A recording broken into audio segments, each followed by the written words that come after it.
Você por acaso já tá cansado daquele tipo clássico de anime Battle Shonen, onde o protagonista e seus amigos vão trilhando uma jornada quase infinita para poder derrotar um Lorde malvadão no final de um caminho imenso de inimigos menores? Que tal dar uma relaxada? Assistir algo extremamente previsível, calmo, de episódios quase cíclicos e personagens excêntricos. Não te convenci? Calma lá. Deixa eu te apresentar os animes de comédia romântica. 僕恋愛マスターなんで。マジで嘘です。嘘かよ。でもラブコメはめっちゃ読んでますよ。ならまあいいか。 Rom-com, ou Romantic Comedy, é esse subgênero super conhecido do mundo do entretenimento, que mistura elementos da comédia e do romance na composição das histórias. Nos animes, a maior parte das peças do gênero são ambientadas com adolescentes do ensino médio, ali entre o primeiro e o terceiro ano. Diferente do mundo cinematográfico ocidental, os romances são mais leves aqui, por se tratarem de adolescentes. Raramente um romance de anime termina em casamento ou coisa parecida, embora hajam exceções. Embora seja um gênero extremamente popular, muita gente acaba se afastando e até reteando desnecessariamente as obras pela monotonia dos próprios relacionamentos e a repetição das estruturas narrativas que ocorrem.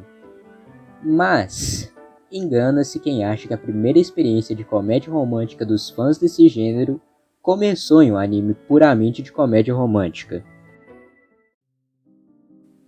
Durante a sua trilha como esse assistidor de anime ávido que você se tornou, com certeza, em algum momento, você pegou uma obra esperando que ela fosse uma coisa e acabou recebendo outra. Pro bem ou pro mal, essa nova experiência mudou seu gosto em algum nível, pois você se aproximou de um novo nicho dentro dos diversos que você poderia começar a assistir. No meu caso, essa obra inesperada que mudou a minha forma de enxergar animes foi Sao.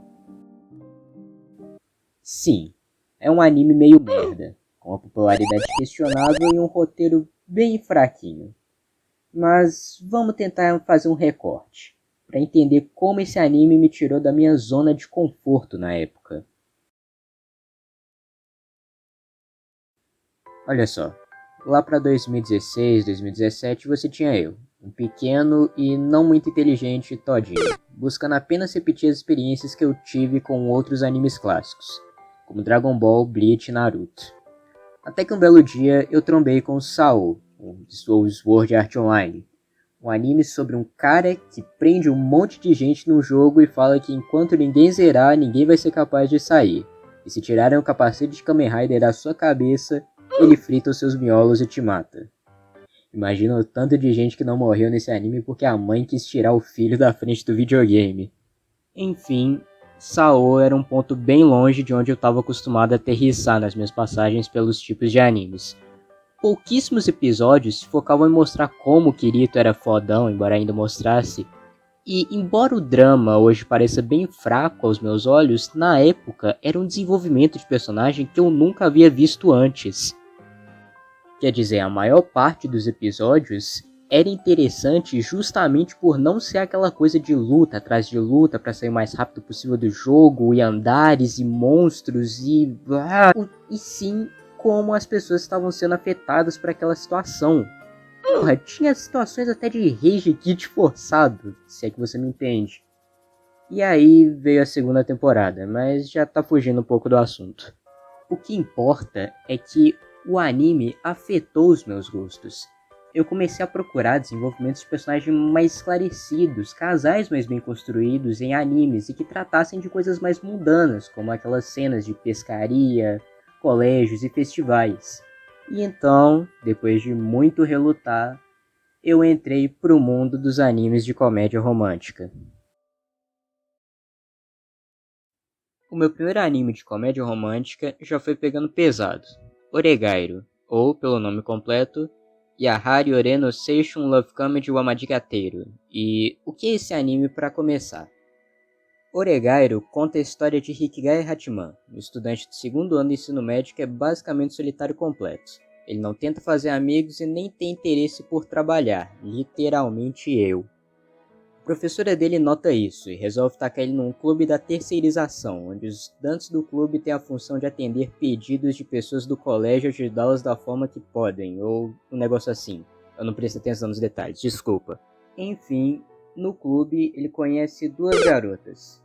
Yukino Yukinoshita, uma garota bonita, inteligente, fria e que eu odeio pelo fato de que nenhuma fala dela ao longo dos 3 episódios teve menos do que 3 linhas inteiras, fazendo pausar o anime toda hora para entender o que ela fala. Meu Deus, resuma suas falas, mulher. E a outra é Yui Yuigahama, uma menina enérgica que pode parecer estereotipada, mas já nos primeiros episódios demonstra uma profundidade sem igual pro roteiro. O que torna Oregairo complexo para um anime de romance é que a história não gira em torno dos sentimentos das garotas em relação ao Hikigaya, como era de se esperar de algo do gênero, mas sim em torno das reações dos personagens diante dos problemas que eles resolvem ao longo da série. Mesmo as mais ínfimas crises entre adolescentes são tratadas como dilemas filosóficos nos episódios, a ponto de te colocar o tempo todo para refletir sobre as questões que estão envolvidas ali, como as relações entre os personagens e as máscaras de personalidades que eles adotam dentro dos grupos. Sem contar nos constantes monólogos do Hikigaya que demonstram como a sociedade costuma enxergar ele e o Kinoshita, que são solitários por natureza, por assim dizer. Mas eu vou ser sincero, se eu pudesse começar de novo a minha trilha pelos animes de romance, com certeza eu não teria começado por Oregairo. Oregairo é extremamente denso, cheio de monólogos e sutilezas na história que você só pega assistindo 2 ou 3 vezes. A comédia não é um de seus pontos fortes, e o sarcasmo dos personagens, bem, enjoa. Isso tudo combinado com um romance que avança de uma maneira realista, ou seja, nem muito rápido, nem muito devagar.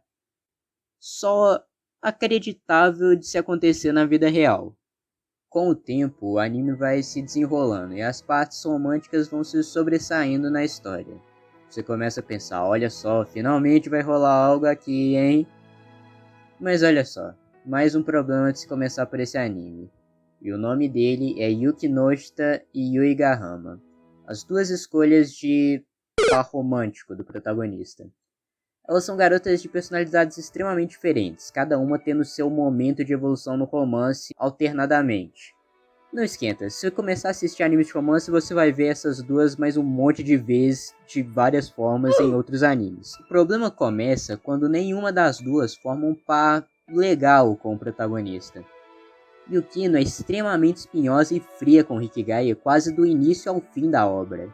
E Yui, embora seja amigável e mais próximo das garotas tradicionais dos animes Hong Kong, não combina o suficiente com Hikigaya para você deduzir que eles possam formar um bom casal no final. E por mais que seja possível enxergar uma fagulha de sentimento em momentos esporádicos no meio do anime, isso não é algo que alguém que acabou de começar a procurar por animes de romance vai querer ver ali. Não me entenda errado. A história é boa, os diálogos são fantásticos, os personagens são bem desenvolvidos ao longo da série e a maior parte dos elementos narrativos funciona como deveria. Mas não é uma história satisfatória. Do contrário, não se chamaria Minha Comédia Romântica Jovem Está Errada, como previsto. Pois bem, apesar dessa crítica negativa que eu acabei de fazer agora, mesmo meu eu recém-chegado nas comédias românticas gostou bastante de Oregairo. E graças à experiência mais rígida e realista que o anime tem a proporcionar, eu comecei a buscar romances mais satisfatórios e idealizados nos animes. Nisso, eu comecei a me aprofundar no gênero, vendo até mesmo os temidos animes de romance com harém, que pro bem ou pro mal acabou virando uma das minhas subcategorias preferidas. Olha só, a maior parte das críticas aos animes de comédia romântica, quer seja agora, quer seja 6 anos atrás, é sobre como as histórias tendem a progredir.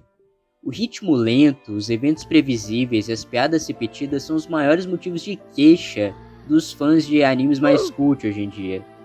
No entanto, para nós que gostamos de comédia romântica, eles são a razão pela qual nós assistimos esses animes. Os personagens tendo personalidades excêntricas criam laços de empatia com a gente, e os protagonistas, quase sempre apáticos, planos e densos, podem servir de elos de conexão entre nós e aquele mundo fantástico no qual quase tudo corrobora com aqueles romances que estão sendo trabalhados. As aventuras dos animes de romance são sempre previsíveis, são sempre as mesmas e têm sempre aquelas estruturas reconhecíveis. E isso é bom, pois nós estamos sempre vendo a melhor situação no nosso mundo sendo tratada apenas como algo cotidiano numa comédia romântica. Aquela situação de que a amiga de infância reencontra o amigo de infância depois de não sei quantos anos, isso nunca acontece na vida real, mas é cotidiano em um anime de romance. E é dessa forma que eu garanto que os animes de romance vão te fisgar assim que você começar a dar uma chance para eles.